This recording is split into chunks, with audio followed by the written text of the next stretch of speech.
নমস্কাৰ বন্ধুসকল অসম টেক চেনেলৰ আন এটা ভিডিঅ'লৈ পুনৰবাৰ আপোনালোক সকলোকে স্বাগতম জনাইছোঁ। আজিৰ এই ভিডিঅ'টোত আপোনালোকক দেখুওৱা হ'ব যে অলপতে কেন্দ্ৰীয় চৰকাৰৰ দ্বাৰা অনুমোদিত হোৱা PM বিশ্বকৰ্মা আঁচনিখনৰ অনলাইন আবেদন কি ধৰণে কৰা হয়। আঁচনিখন এপ্লাই কৰিবলৈ আপুনি আপোনাৰ ব্ৰাউচাৰত প্ৰথমতে টাইপ কৰিব PM বিশ্বকৰ্মা বুলি। টাইপ কৰাৰ পিছত PM বিশ্বকৰ্মা বুলি ৱেবছাইটটোৰ লিংক এই ধৰণে শ্ব' কৰিব। আপুনি লিংকত ক্লিক কৰিব লাগিব। লিংকটোত ক্লিক কৰাৰ পিছত এই ধৰণে আপোনাৰ সন্মুখত ৱেবছাইটটোৰ হোম পেজটো খোল খাব। ইয়াতে বাওঁচাইডৰ তলত এটা এপ্লাই নাও বাটন দেখিবলৈ পাব। এই এপ্লাই নাও বাটনত ক্লিক কৰি দিব। ক্লিক কৰাৰ পিছত আপোনাৰ সন্মুখত এই ধৰণে এটা পপ আপ উইণ্ড' খোল খাব। ইয়াত লিখা থাকিব is there any government employee within your family, মানে আপোনাৰ পৰিয়ালত কোনোবা চাকৰি কৰা মানুহ আছে নেকি। যদি নাই তেন্তে ন' লিখিব, ন'টো ক্লিক কৰি দিব। তাৰপিছত আপোনাক সোধা হ'ব যে এনেধৰণৰ আঁচনিৰ পৰা আগতে আপুনি কিবা লোন চোনেই হওক বা এনেধৰণৰ চৰকাৰী কিবা সাহায্য লাভ কৰিছে নেকি। যদি নাই কৰা তেন্তে ন'টোত ক্লিক কৰিব। ন'টোত ক্লিক কৰি আপুনি তাৰপিছত কণ্টিনিউ বাটনত ক্লিক কৰি দিব। কণ্টিনিউত ক্লিক কৰাৰ পিছত আপোনাৰ সন্মুখত এনেধৰণে আহিব। ইয়াত আপোনাৰ আধাৰ লিংকেড মোবাইল নাম্বাৰটো টাইপ কৰিব লাগিব আৰু আধাৰ কাৰ্ডৰ নাম্বাৰটো ইয়াত লিখিব লাগিব। আধাৰ কাৰ্ডৰ নাম্বাৰটো লিখি আপুনি কেপচা কোডটো লিখিব লাগিব আৰু কেপচা কোডটো লিখি ইয়াত ডিক্লেৰেশ্যনটো চেক কৰি পেলাই আপুনি কণ্টিনিউ বাটনত ক্লিক কৰিব লাগিব। কণ্টিনিউ বাটনটোত ক্লিক কৰি দিয়াৰ পিছত আপোনাৰ আধাৰ সংযোগী মোবাইল নাম্বাৰটোত এটা OTP আহিব আৰু আপুনি সেই OTPটো ইয়াত ফিল কৰি আকৌ কণ্টিনিউ বাটনত ক্লিক কৰি দিব লাগিব।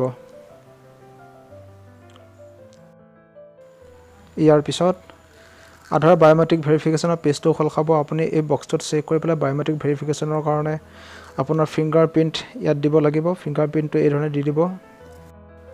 ফিংগাৰ প্ৰিণ্ট ডিভাইচটোত ফিংগাৰ দিয়াৰ পিছত এই ধৰণে ছাকচেছ দেখাব। ছাকচেছ হোৱাৰ পিছত অলপ ৰৈ দিব। ৰোৱাৰ পিছত আপোনাৰ সন্মুখত এই ধৰণে পেজ এটা অ'পেন হ'ব। এই পেজটোত এপ্লিকেণ্টজনৰ নাম, দেউতাকৰ নাম আৰু ডেট অফ বাৰ্থ আগৰ পৰাই লিখা থাকিব। তাৰপিছত মেৰিটেল ষ্টেটাছটো চিলেক্ট কৰিব লাগিব, বিবাহিত নে অবিবাহিত। তাৰপিছত কেটেগৰী চিলেক্ট কৰিব লাগিব। কেটেগৰীটো চিলেক্ট কৰাৰ পিছত আপোনাক সুধিব দিব্যাংগ। যদি দিব্যাংগ হয় তেন্তে য়েছ কৰিব আৰু যদি দিব্যাংগ নহয় তেন্তেহ'লে ন' কৰিব। তাৰপিছত আপোনাক সুধিব যে ব্যৱসায়টো আপুনি একেখন ৰাজ্যত আৰু একেখন জিলাত কৰেনে। যদি কৰে তেন্তে দুইটা অপশ্যন য়েছ কৰি দিব আৰু যদি নকৰে তেন্তে ন' হৈ থাকিবলৈ দিব। তাৰপিছত আপুনি যদি মাইনৰিটি হয় তেতিয়া মাইনৰিটি অপশ্যনটো য়েছ কৰিব লাগিব। য়েছ কৰি পেলাই কোনটো মাইনৰিটিত পৰে সেইটো আপুনি চিলেক্ট কৰিব লাগিব। কণ্টেক্ট ডিটেইলছত আপোনাৰ মোবাইল নাম্বাৰ আৰু আধাৰ কাৰ্ডৰ নাম্বাৰটো আগৰ পৰাই ফিল আপ কৰা থাকিব। তাৰপিছত যদি আপোনাৰ পান কাৰ্ডৰ নাম্বাৰ আছে তেন্তে পান কাৰ্ডৰ নাম্বাৰটো ব্যৱহাৰ কৰিব আৰু এইটো অপশ্যনেল হয়। যদি নাথাকে তেন্তে নিদিলে কোনো অসুবিধা নাই। এতিয়া আহিব ফেমিলি ডিটেইলছ। ফেমিলি ডিটেইলছত ৰেচন কাৰ্ডৰ ডাটা অনুসৰি ফেমিলিৰ আটাইবিলাক মেম্বাৰৰ নামসমূহ ইয়াত শ্ব' কৰিব। ইয়াতে আপুনি এটা কথা মন কৰিব যে এই স্কিমটো অনুসৰি ফেমিলি বুলিলে হাজবেণ্ড, ৱাইফ আৰু অবিবাহিত ল'ৰা ছোৱালীবিলাককহে বুজায়। গতিকে যদি আপোনাৰ পিতৃ মাতৃৰ নাম থাকে তেন্তে সেইবিলাক আপুনি কাটি দিব লাগিব আৰু যদি অবিবাহিত কোনো ল'ৰা ছোৱালী থাকে তেতিয়াহ'লে সেই নামবিলাকো আপুনি কাটি দিব লাগিব।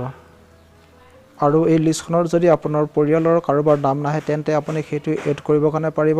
এড কৰিবৰ কাৰণে হ'লে আপুনি এড অপশ্যনটোত ক্লিক কৰিব লাগিব। ক্লিক কৰাৰ পিছত ফেমিলি মেম্বাৰজনৰ নাম, তেওঁৰ লগত সম্পৰ্ক, তেওঁৰ আধাৰ কাৰ্ডৰ নাম্বাৰটো লিখি দিব। লিখি পেলাই আপুনি এড কৰি দিব।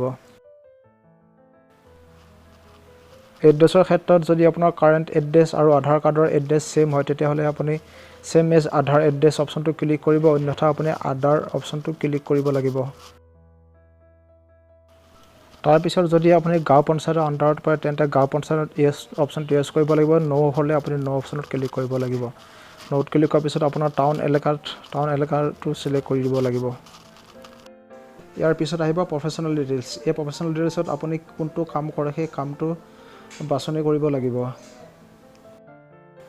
তাৰপিছত ডিক্লেৰেশ্যনটো ক্লিক কৰি দিব। যদি আপোনাৰ বিজনেছ কৰা ঠাই আৰু আধাৰ কাৰ্ডৰ এড্ৰেছ একে হয় তেতিয়াহ'লে ছেম এজ আধাৰ অপশ্যনটো ক্লিক কৰিব আৰু যদি নহয় তেতিয়াহ'লে আপোনাৰ যি ধৰণে হ'ব সেইমতে চিলেক্ট কৰি ল'ব। তাৰপিছত নেক্সটৰ অপশ্যনটোত ক্লিক কৰি দিব। নেক্সটৰ বাটনটোত ক্লিক কৰাৰ পিছত এই ধৰণে পেজ এটা খোল খাব। ইয়াত আপোনাৰ বেংকৰ ডিটেইলছখিনি ফিল আপ কৰিব লাগিব। বেংকৰ ডিটেইলছখিনি ফিল আপ কৰাৰ পিছত এতিয়া আহিব ক্ৰেডিট ছাপোৰ্ট। ক্ৰেডিট ছাপোৰ্ট যদি আপোনাক লাগে তেতিয়াহ'লে মেবি লেটাৰত ক্লিক কৰিব আৰু যদি নালাগে তেতিয়াহ'লে তাত ক্লিক কৰাৰ প্ৰয়োজন নাই।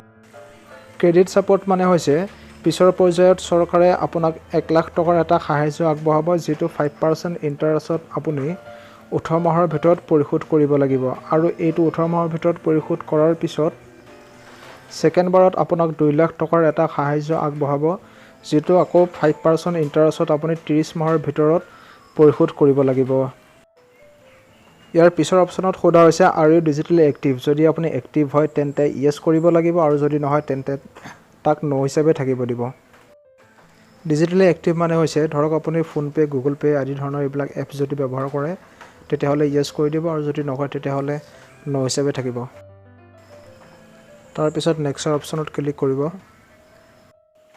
এই ধৰণৰ চৰকাৰী আঁচনি আৰু চাকৰিৰ খবৰ পাবলৈ চেনেলটো সাবস্ক্ৰাইব কৰি ল'ব নেক্সট পেজত মাৰ্কেটিং সাপোৰ্টৰ আপোনাৰ প্ৰয়োজন আছে নেকি যদি আছে তেতিয়াহলে ইয়াৰ কিছুমান সুবিধা আছে সেইবিলাক আপুনি চাই যেবিলাক সুবিধা আপোনাৰ প্ৰয়োজন হয় সেইবিলাক আপুনি টিক কৰিব লাগিব আকৌ নেক্সট বটনত ক্লিক কৰিব এতিয়া ডিক্লেৰেচনৰ পেজটো খোল খাই আহিব ডিক্লেৰেচন পেজটোত আপুনি আই এগ্ৰি টু ক্লিক কৰি সাবমিট বটনত ক্লিক কৰি দিব